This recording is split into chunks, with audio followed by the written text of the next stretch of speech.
Hey, friends. In keeping with this vein of trying to be active during periods of either social distancing or outright quarantining, as the case may be for some people, it makes sense to maybe share a few other exercises and just try to keep each other active. So that's what I'm doing here. This is sort of a continuation of the previous video that I did, only it's going to be a little bit less biased towards martial arts specific stuff. It'd be more of sort of a general exercise thing. And it's going to focus on stuff we're doing on the floor. Assuming you have enough room on a floor to do something, whether it's carpeted or whether it's, like I have here, sort of like a wood laminate sort of thing, or a hardwood floor, or tile, or anything, you can do this as long as you have a little bit of friction.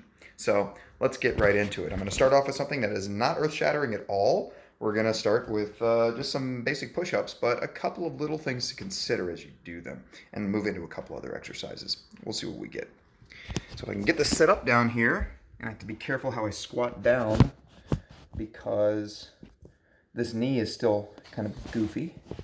All right, let's see if I can get it angled just right so that you can catch my hands, because I want you to see what my hands are doing.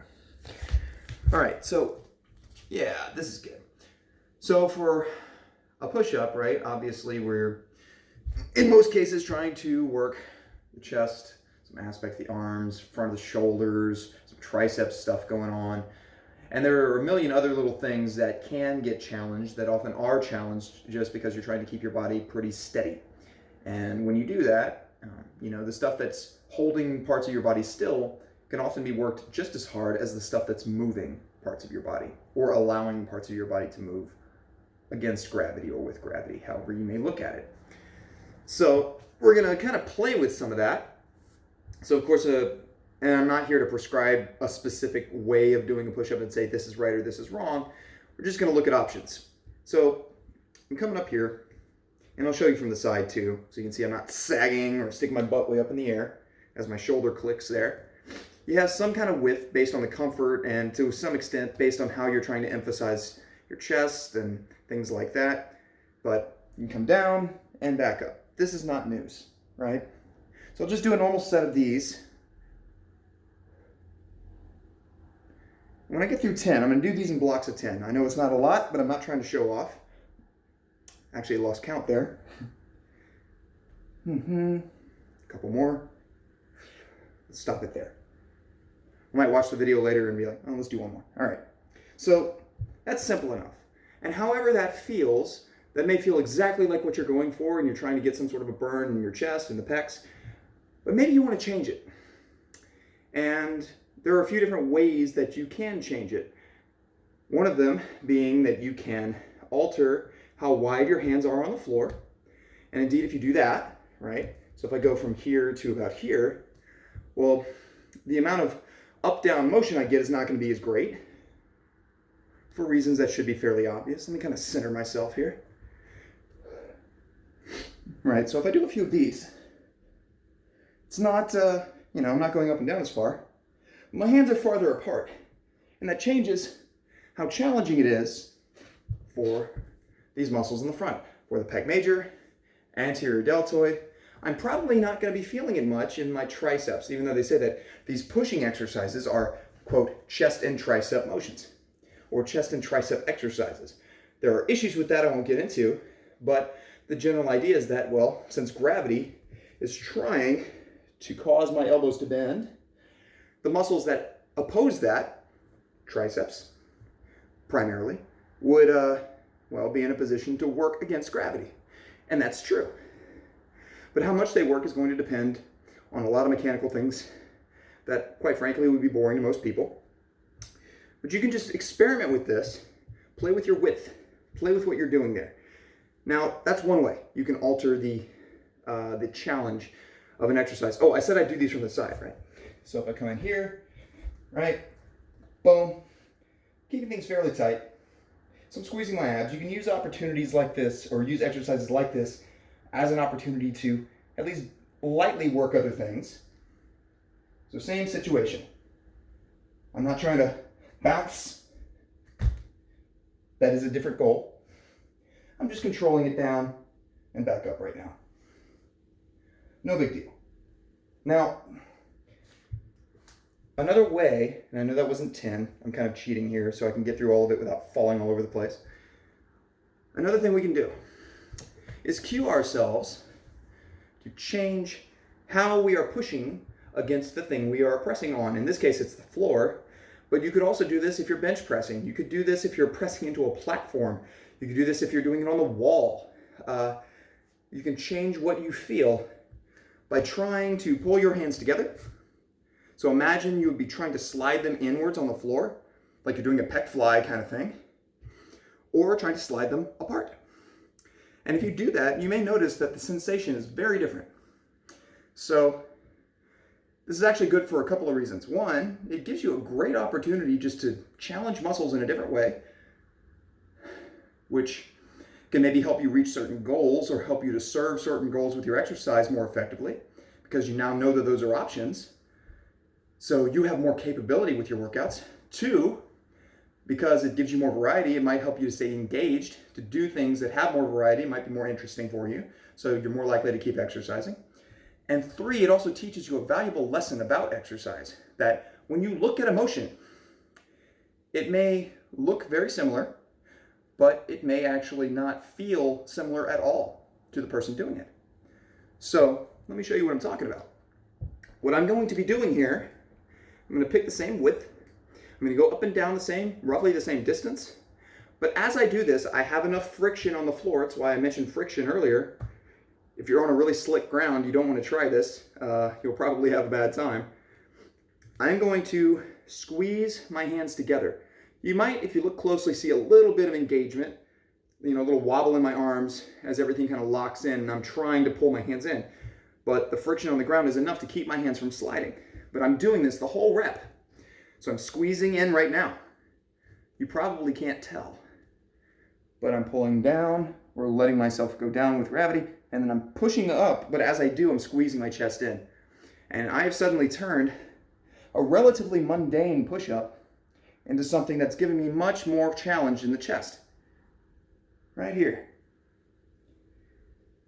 So I can just do a few of these and feel a lot more tired. Not that tired is always the goal, but feel as though I've challenged this stuff to a much greater extent than I would have if I'd just gone up and down. And I want you to look one more time and see if you can tell if there's a difference between this and this. Barring a little bit of a wobble at the top, because fatigue is actually starting to set in just a little bit. I doubt you saw a big difference. You shouldn't. The motion was very similar between the two because my hands were positioned in the same spot for both reps. My joints could only move in certain ways on the way down and back up. And so what was changing was the forces that were being accepted or dealt with by my joints and by the muscles that manage those joints, but the motion itself was essentially the same. And that's an important lesson. You can't look at an exercise and necessarily know what's working just by looking at what's moving and how it's moving.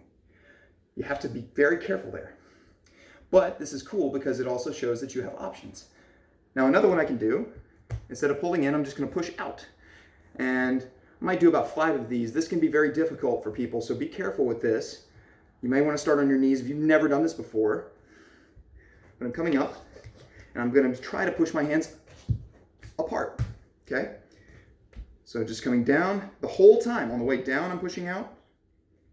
It's tricky to do. And on the way up, I'm pushing out. And now I'm not thinking so much about what my chest is doing. My triceps now are lighting up. This is a little harder, I find, to coordinate. You see that my hands are kind of picking up a little bit in the middle. Like my index finger's not really very far, very hard down on the ground. But just doing like 5 of these, it's very tricky. I think that's just 4. Let's get one more. Down and up. All right. So there you see some options we have. And actually, I'm going to pause this, run off, and change because I want you to see something. Hang on just a moment here. All right. Be right back. All right, so I'm back. I just wanted to change into this top, not because I'm trying to show off or be sexy or anything like that. There are a million people on the internet who look way better than I ever will. But you just might be able to see a little bit of a difference in how things appear to be engaging, to use a sloppy word. How much force, how much tension and resulting torque certain muscles might be having to create as I do these different versions of a push-up, okay? So, here, so I'm coming down. This is going to become kind of my neutral, normal push-up, if you will. Hopefully the light is good enough for this. So I'm going down, boom. Okay, now if I squeeze in, there's a slight change. Maybe you can't tell because the light's not in the right angle. But I'm squeezing my hands together, which tends to challenge the pec major a lot more. And now I can switch to pushing out. And so the triceps might feel that a little or a lot more. Okay. If I go to the side, that might actually be somewhat helpful. Let's find out. So as I'm going down, normal push-up, squeezing in, and here's pushing out. So try those and see how they feel, and maybe challenge yourself a little, and don't expect that you can get as many of these modified push-ups as you might get of a normal one, okay? The repetitions are not interchangeable. So don't assume that, oh, I can do 10 or 20 or 50 regular push-ups, I should be able to do 10 or 20 or 50 of these. And also don't expect that there's going to be a linear change. Maybe squeezing in, you can do almost as many, but pushing out, you can't do nearly as many.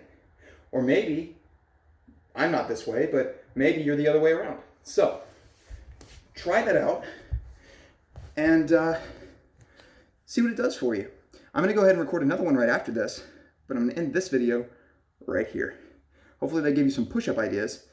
We can explore some maybe trunk flexor stuff. People say abs, but it's more than just the abs. Maybe some side bendy kind of stuff. Things that stabilize or move the spine. Maybe look at a few of those. But I'm going to end this one here. This video is long enough, and maybe you got something out of that. Stay active and stay safe. Stay healthy.